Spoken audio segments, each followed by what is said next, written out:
When they announced a sequel to Disney's 2014 Maleficent, the ultimate response it warranted from me was, well, there's nowhere to go but up. What do I mean by that? Well, it's simple. When you hit rock bottom, there's nowhere to go but up. But maybe that's a bit too harsh, but I'll summarize my thoughts around the first Maleficent film by saying just this. That first movie took arguably the most iconic Disney villain we've ever had and promised an origin story explaining how she became the mistress of all evil, similarly to Wicked, as some might say. However, what they did was actually strip Maleficent of everything evil about her and turn her into a type of protective fairy godmother to Princess Aurora, complete opposite of the original story. And to make matters worse, they made the three good fairies out to be negligent buffoons, the prince to be nothing more than a useless, love-struck teenager, the king to be a two-dimensional villain with no logic or good reason to back up his cruelty, and finally, they completely changed and or removed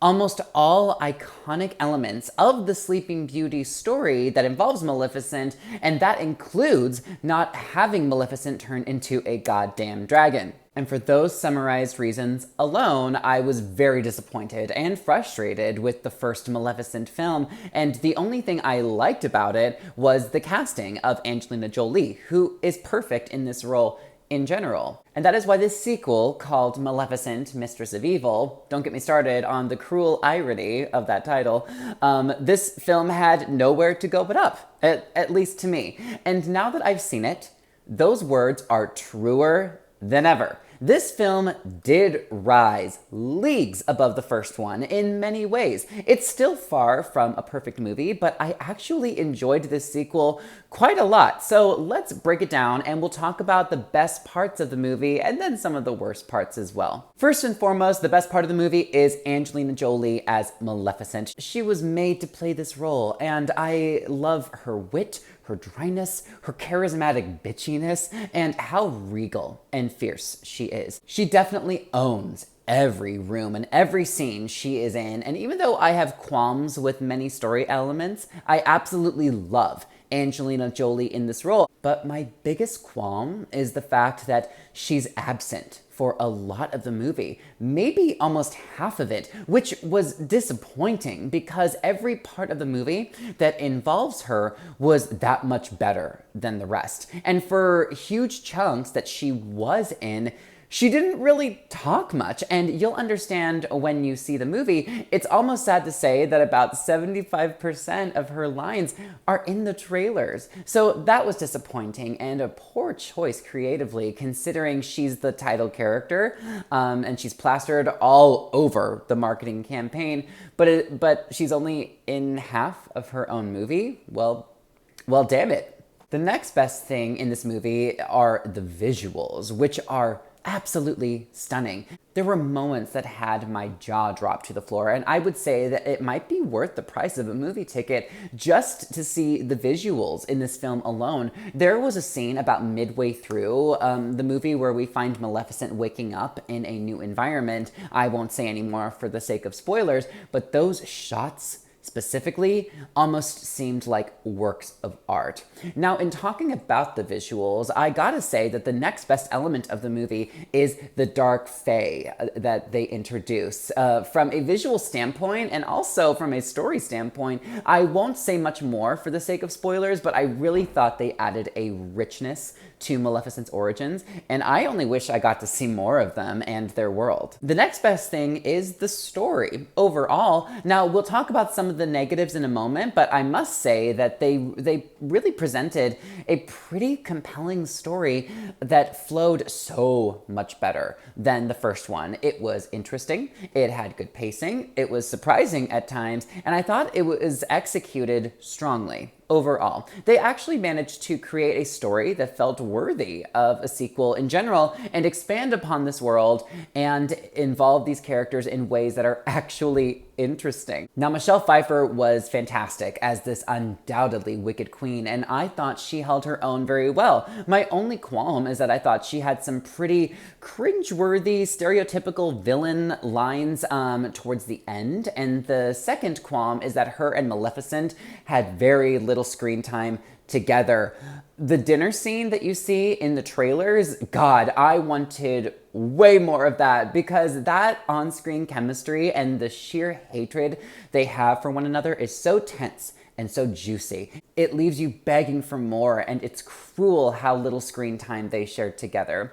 But in talking about the story, I already mentioned that Maleficent is absent for a lot of the movie, and that's because a large portion, if not half of it, is dedicated to Aurora. And that to me was very unfortunate, considering how significantly less interesting Aurora is as a character. Now, I see this as a combo of issues. One, I think that Elle Fanning might not be best suited for the role of Aurora, but also I have to say that it's all about the writers and how much they give to this character, and I don't think that it's her fault necessarily that she isn't given nearly as much to work with to make her a lovable character and really own the role, much like how Lily James owned the role of Cinderella. I thought Emma Watson did exceptional as Belle.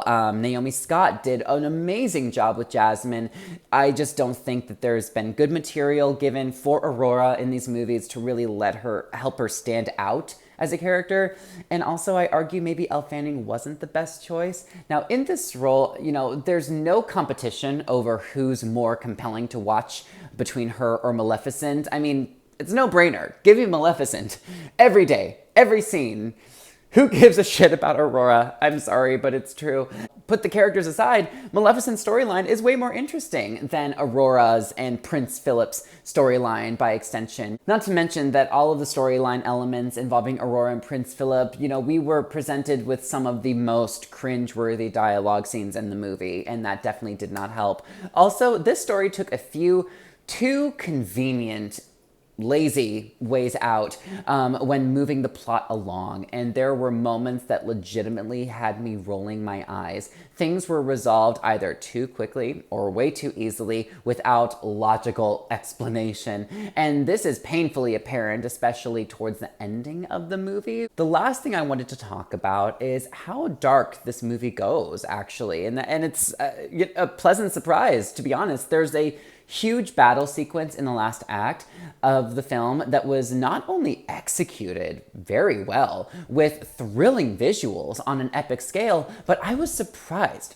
at the body count in this movie. They really didn't hold back at showcasing the loss of life on both sides, and I actually give the movie major kudos for growing a pair to showcase a battle that is grittier, suspenseful, and unpredictable, with many casualties along the way. So even though I had issues with the very end of the movie, they really gave us quite a thrill ride of a battle leading up to it, and actually had me genuinely shocked a couple times. Overall, I thought this movie was fun. From the pacing, the visuals, the story, the development of some of the characters, it managed to stand on its own and exceed the first movie in so many ways. Sure, there are issues in balancing the different storylines, because there are a lot of story that they packed into a movie that's just under 2 hours.